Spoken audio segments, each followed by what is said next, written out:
Ihame ry'umunsi. Uyu munsi ndashaka kuvuga ku bantu bavuga izina ry'Imana. Ese bisaba iki? Hari ihame bigomba kugira ngo uvuge izina ry'Uwiteka? Reka twumve iki byanditswe bibivugaho. Urwandiko rwa kabiri Pawulo yandikiye Timoteyo 2:19. Nyamara urufatiro rukomeye rw'Imana ruracyahagaze, rwanditsweho iki kimenyetso ngo Uwiteka azabe, kandi ngo umuntu wese uvuga izina ry'Uwiteka ave mu bidatunganye. Umvise ngo niba ushaka kuvuga izina ry'Uwiteka ngo banza uve mu bidatunganye. Mu yandi magambo, kugira ngo Imana ibashe kuvugana nawe ngo nuko ugomba kubanza ukava mu bidatunganye.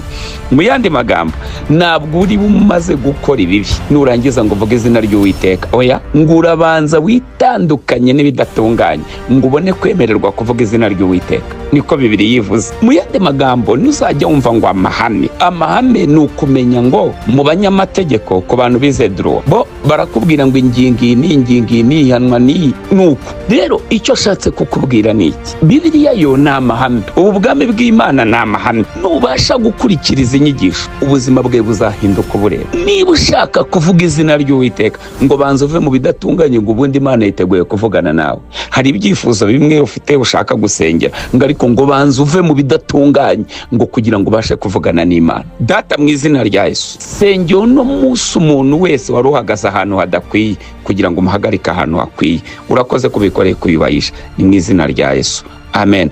Shoje nkubwira ngo ibuka uri we biri mu bigize amahame. Shalom.